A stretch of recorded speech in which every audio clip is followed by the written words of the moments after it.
Governing meeting, NITI Aayog governing meeting means governing council meeting, ठीक। On 7 August 2022 seventh, कितना seventh, ठीक है, याद रखना। Seventh governing council meeting was held at Rashtrapati Bhavan natures cultural centre in new Delhi. कहाँ पे हुआ? तो Rashtrapati Bhavan cultural centre new Delhi में हुआ। It was chaired by prime minister Narendra Modi. ये किसके चेयर में हुआ? कौन उसको होस्ट किया? कौन चेयरपर्सन के, किसके चेयरपर्सन के नाम पे हुआ? तो नरेंद्र मोदी इस मीटिंग को चेयर किए, ठीक। It was the first person in meeting of the council since 2029। 2019 के बाद से पहली बार 2022 में face to face means person to person meeting हो रहा है, ठीक ना। कौन सा मीटिंग हो रहा है? तो नीति आयोग का गवर्निंग मीटिंग हो रहा है, ठीक। उसके बाद agenda of the NITI Aayog meeting. इस नीति आयोग का जो मीटिंग हुआ, तो इस मीटिंग में क्या क्या बातचीत हुआ, क्या क्या प्लान बनाया गया, क्या क्या एजेंडा था, ठीक ना। तो देखते हैं।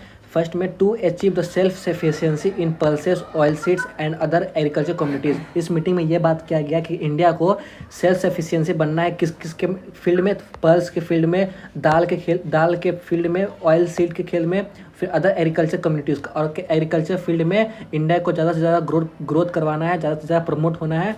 इस मीटिंग में ये बात किया गया। सेकेंड, फिर issues of crop diversion and national education policy were also discuss beside the urban governance. साथ ही इस मीटिंग में नेशनल एजुकेशन पॉलिसी के बारे में बातचीत किया गया है और साथ में क्रॉप डाइवर्सिफिकेशन के बारे में बात किया गया है, ठीक ना। उसके बाद state intervention were moderated by the defence minister Rajnath Singh. और फिर स्टेट की तरफ से कौन ज़्यादा रोल निभा रहा था? तो डिफेंस मिनिस्टर राजनाथ सिंह हर स्टेट की तरफ से रोल निभा रहे थे। इस मीटिंग में, नीति आयोग की मीटिंग में, हर स्टेट का सीएम भी मौजूद थे, ठीक। एक्सटर्नल अफेयर जयशंकर जो है वो representation on G20 India's G20 presidency from December 1 2022 to November 30 2023 तक, ठीक। ये होगा। फिर इसी के साथ एक्सटर्नल अफेयर मिनिस्टर जो हैं एस जयशंकर जो हैं वो भी रिप्रेजेंट करेंगे इंडिया को G20 प्रेसिडेंसी में, ठीक। कब से कब तक? तो 1 दिसंबर से लेकर 30 दिसंबर 2023 तक रिप्रेजेंट करेंगे। G20 बहुत इंपॉर्टेंट है, न्यूज़ में है, बहुत देख लेना। उसके बाद discussion on going controversy related to fabrics, ठीक ना। ये जो रिसेंट में एक टॉपिक चल रहा था, फ्री इलेक्शन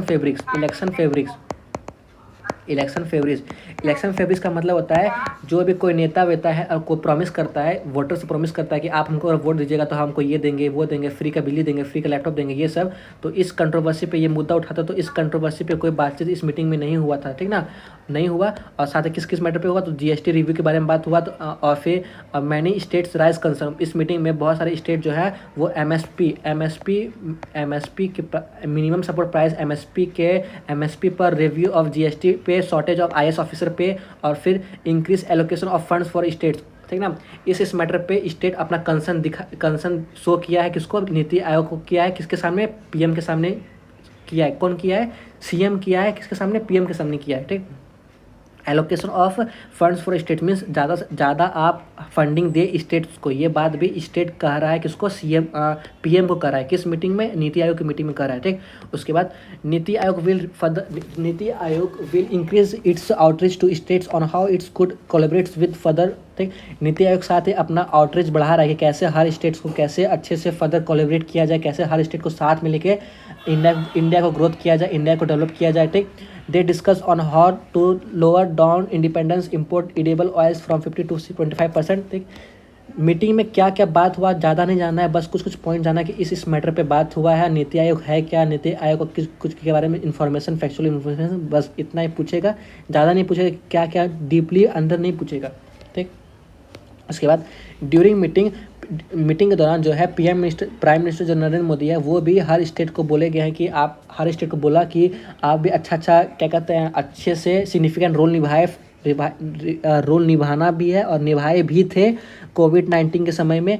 और इंडिया को एक फेडरल स्ट्रक्चर की तरह, कोऑपरेटिव फेडरलिज्म की तरह become a model for world during Covid pandemic. और इंडिया एक फेडरल स्ट्रक्चर की तरह, कोऑपरेटिव फेडरलिज्म की तरह काम कर रहा था। किस टाइम? कोविड-19 पैंडेमिक के टाइम काम कर रहा था। और इसको मेंटेन करना है। कोऑपरेटिव फेडरलिज्म का मतलब होता है एक साथ सब कोई साथ में मिल के कोई काम करता है तो उसको बोलते हैं कोऑपरेटिव फेडरलिज्म। फेडरलिज्म का मतलब होता है डिवीजन ऑफ पावर, ठीक।